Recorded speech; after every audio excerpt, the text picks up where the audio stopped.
नमस्कार, मैं एसार्थ और आप देख रहे हैं एफएम न्यूज। आज हम बात करेंगे तेलगी स्कैम के बारे में। अब्दुल करीम तेलगी का जन्म कर्नाटका के बेलगांव के खानापुर गांव में हुआ था। वहीं अब्दुल करीम तेलगी के जो पिताजी थे वो खानापुर रेलवे स्टेशन में छोटा मोटा काम करके घर का गुजारा करते थे। भारी गरीबी और डायबिटीज से जूझते हुए एक दिन लॉर्ड साहब की मौत हो जाती है। लॉर्ड साहब की मौत होने के बाद अब अब्दुल करीम तेलगी छोटी सी उम्र में पास के ही रेलवे स्टेशन पे सीजनल फ्रूट बेचना शुरू कर देता है।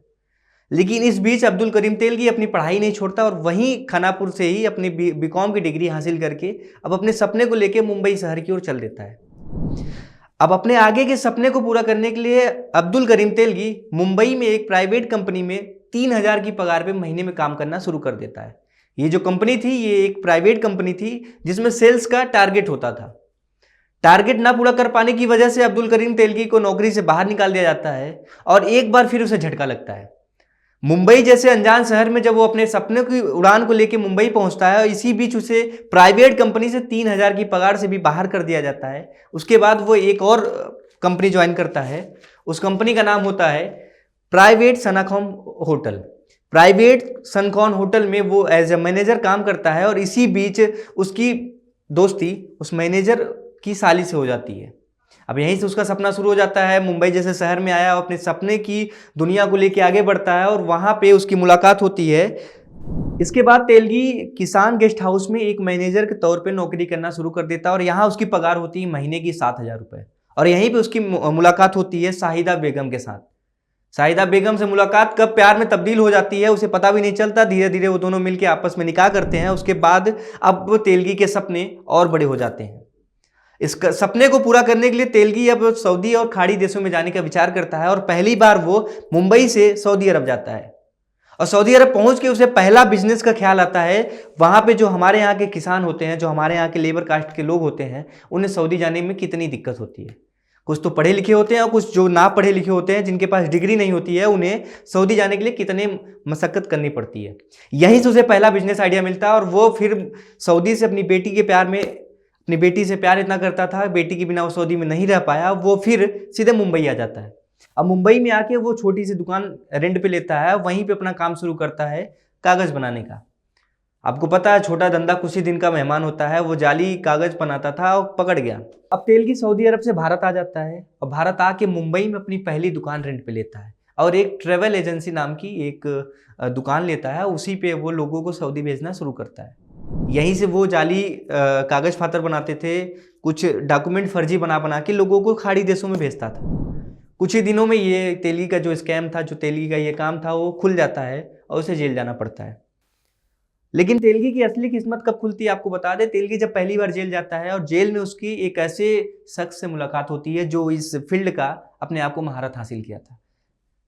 रतन सोनी जो था वो तेलगी से मुलाकात करता है जेल में। और रतन सोनी जो था वो स्टॉक मार्केट का किंग था। आपको बता दें स्टॉक मार्केट का किंग बादशाह था वो। इसी चलते वो जेल में आता है और तेलगी की यहीं पे किस्मत खुलती है। पहली बार तेलगी मिलता है रतन सोनी से। उसके बाद वो अपनी जाली फर्जी स्कैम बनाना शुरू कर देता है। अब हुबहू स्कैम कैसे बनाया मैं आपसे बताऊं। जो स्कैम किया था वो स्टाम्प पेपर का था।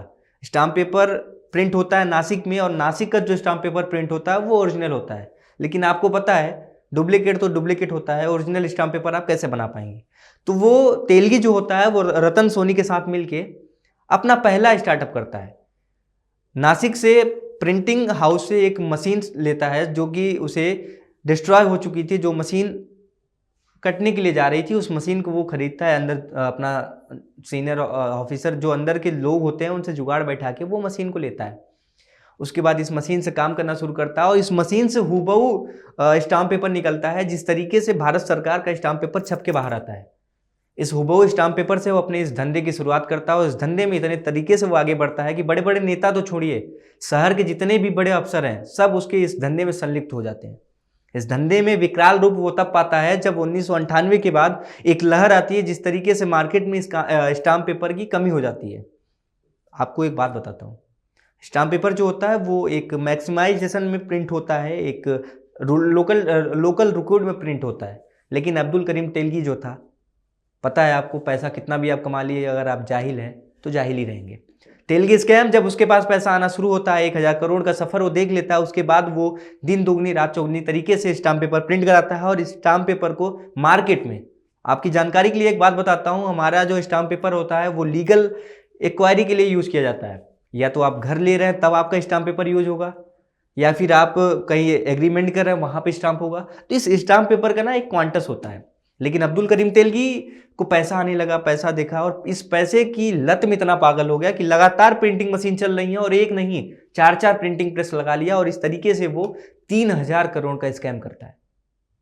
3,000 करोड़ एक बड़ी रकम है और इतनी बड़ी रकम का वो स्कैम करता है। उसके बाद इस धंधे में मुंबई के बड़े बड़े अफसर भी शामिल हो जाते हैं, यहां तक कि उसके सिफारिश में हमारे ही फील्ड के एक पत्रकार महोदय उसके सिफारिश करते हैं, उसे लाइसेंस दिलवाते हैं।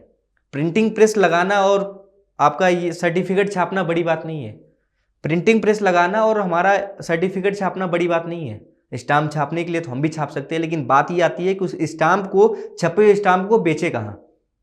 इसके लिए आपके पास वेंडिंग लाइसेंस होना चाहिए।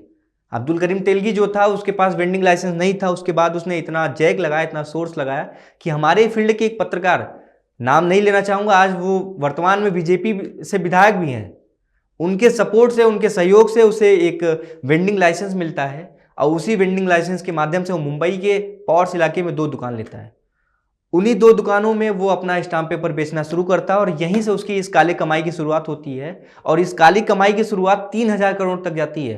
लेकिन जिस दिन वो मरता है ना, नार्को टेस्ट में दोनों महाशय का नाम आ जाता है। जो नेताजी थे उनका भी नाम आता है और विधायक जी का भी नाम आता है। यहाँ पे मैं नाम नहीं लूंगा, लेकिन आप समझदार हैं। मुंबई का वो चर्चित चेहरा जो आज भी चर्चा में है, उसी चर्चित चेहरे के सहयोग से 3,000 करोड़ का स्कैम हुआ था। उस समय 3,000 करोड़ आज के 30,000 करोड़ के बराबर था। धन्यवाद।